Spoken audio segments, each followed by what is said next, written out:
गोष्ट सांगू? काही दिवसांपूर्वी एका शिक्षकाने मला चुकून थप्पड मारली होती.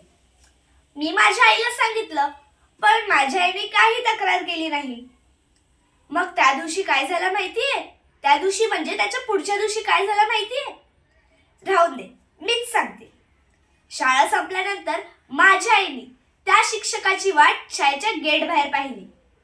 मी तर तेव्हा गाडीतच होती. ते गुरुजी आले, गाडीवर बसले आणि त्यांच्या घरी जायला निघाले. मग माझ्या आईने त्यांचा पाठलाग केला.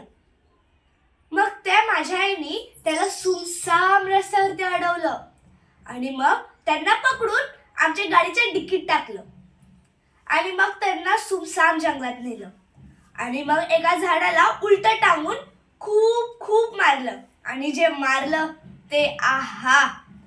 आणि जेव्हापासून माझ्या आईने त्या गुरुजींना मारलंय तेव्हापासून मला एवढी भीती वाटते ना आईची, सांगूच नका.